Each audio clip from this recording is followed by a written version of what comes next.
Timur Tengah memasuki fase transisi paling sensitif dalam 3 dekade terakhir. Bukan karena deklarasi perang, tetapi karena pusat komando ideologi sebuah negara dihilangkan dalam satu operasi militer terukur. Pada 28 Februari 2026, serangan udara gabungan Amerika Serikat dan Israel menewaskan Ayatollah Ali Khamenei, pemimpin tertinggi Republik Islam Iran. Konfirmasi datang dari media pemerintah Iran sendiri. Masa berkabung nasional 40 hari ditetapkan.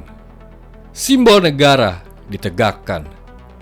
Namun secara strategis, ini bukan sekedar kematian seorang pemimpin. Ini adalah uji daya tahan sistem. Momen ini krusial karena Iran bukan negara presidensial biasa. Ia adalah republik teokratis dengan struktur komando vertikal yang terpusat pada satu figur.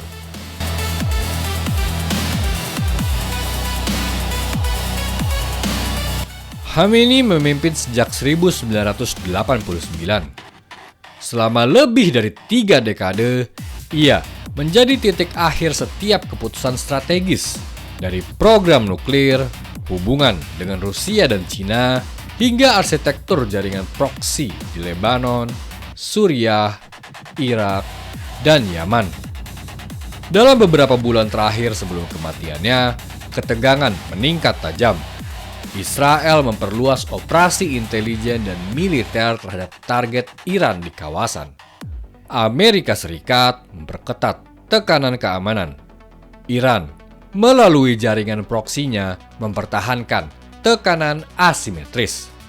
Serangan 28 Februari bukan kejadian tunggal. Ia adalah puncak dari eskalasi bertahap yang sudah lama terbentuk. Bedanya, kali ini targetnya adalah simbol tertinggi negara. Ini bukan soal satu serangan. Ini soal pusat gravitasi suatu sistem yang tiba-tiba harus berubah.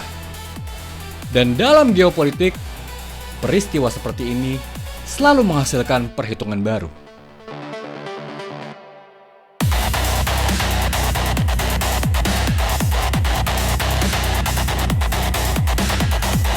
Di dalam Iran, ada 3 pusat kekuatan utama.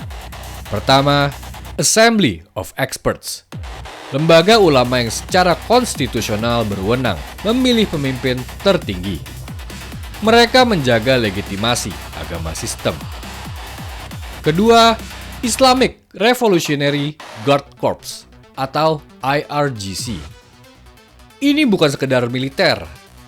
IRGC adalah entitas keamanan, ekonomi, dan politik sekaligus. Mereka memiliki pengaruh besar dalam industri energi, konstruksi, dan jaringan keamanan nasional. Ketiga, pemerintah sipil, presiden, kabinet, dan birokrasi negara. Mereka mengelola ekonomi yang sudah lama berada di bawah tekanan sanksi. Kepentingan ketiganya tidak sepenuhnya sama. Assembly of Experts ingin kesinambungan ideologis. IRGC ingin stabilitas keamanan dan perlindungan terhadap jaringan kekuasaan ekonominya. Pemerintah sipil ingin mencegah kehancuran ekonomi akibat perang total. Di sini kita melihat satu hal penting. Negara bukan satu suara. Ini adalah negosiasi antar elit. Dan tiap elit punya ketakutannya sendiri-sendiri.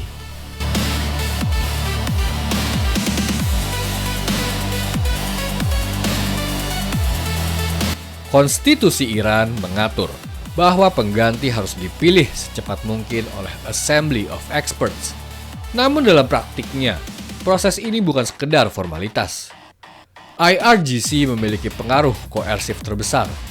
Tanpa dukungan mereka, kondisi manapun akan kesulitan menjalankan otoritasnya. Namun jika kandidat terlalu dekat dengan militer, legitimasi religiusnya bisa melemah. Trade-off di sini tajam. Figur keras memberi sinyal ketegasan eksternal, tetapi meningkatkan risiko perang. Figur kompromis menurunkan eskalasi, tetapi berpotensi dianggap lemah oleh basis ideologis. Suksesi ini bukan tentang siapa yang paling senior, tetapi siapa yang dapat diterima oleh semua pusat kekuatan. Karena jika salah hitung, friksi internal bisa lebih berbahaya daripada serangan dari luar. IRGC telah menyatakan akan membalas. Namun balasan bukan soal retorika, melainkan kalkulasi. Serangan langsung ke Israel atau pangkalan Amerika berarti risiko perang terbuka. Tidak membalas berarti resiko kehilangan kredibilitas regional. Maka opsi paling mungkin adalah respons asimetris, siber, tekanan maritim, dan aktivasi proksi. Masalahnya konflik asimetris seringkali berkembang di luar kendali awal. Setiap langkah Iran sekarang diawasi. Terlalu keras, perang. Terlalu lunak, kehilangan wibawa. Inilah dilema klasik dari kekuatan regional.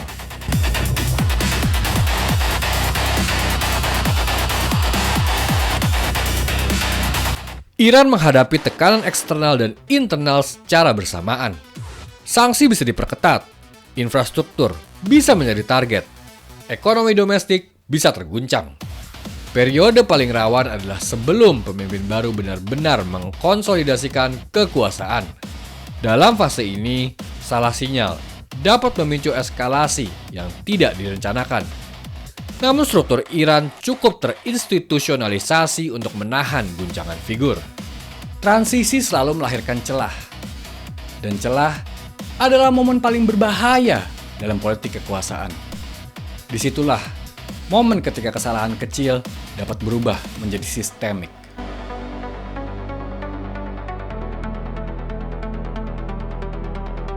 Selat Hormuz menjadi titik kritis.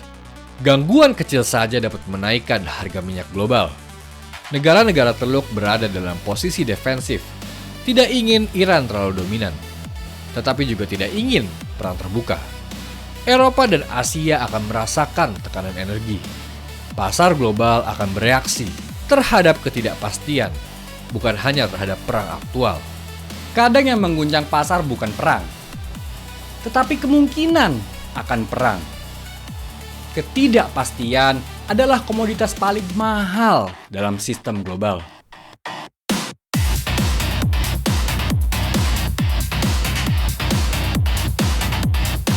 Indonesia terdampak melalui energi, perdagangan, dan arus modal. Kenaikan harga minyak menekan fiskal. Premi asuransi maritim dapat meningkatkan biaya logistik. Investor cenderung berhati-hati pada situasi global yang tidak stabil. Secara diplomatik, posisi Indonesia akan tetap mendorong deeskalasi. Stabilitas kawasan Timur Tengah selaras dengan kepentingan ekonomi nasional. Bagi Indonesia, ini bukan konflik jauh.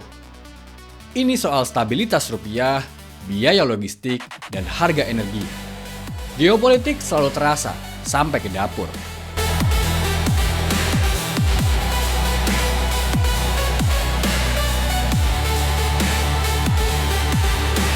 Wafatnya Khamenei adalah peristiwa besar, tetapi bukan akhir sistem Iran. Struktur kekuasaan tetap berdiri. IRGC tetap kuat. Mekanisme suksesi tersedia. Yang menentukan bukan emosinya, tetapi kalkulasinya. Jika suksesi terkendali dan respons terukur, Iran menunjukkan ketahanan institusional. Jika tidak, kawasan memasuki fase instabilitas yang lebih luas. Dalam geopolitik, sosok bisa hilang, sistem bisa terguncang, tetapi pola kekuasaan akan selalu berulang. Terima kasih telah menonton Peta Kuasa. Ikuti terus episode-episode berikutnya, karena kekuasaan selalu berubah, namun hukumnya tetap sama.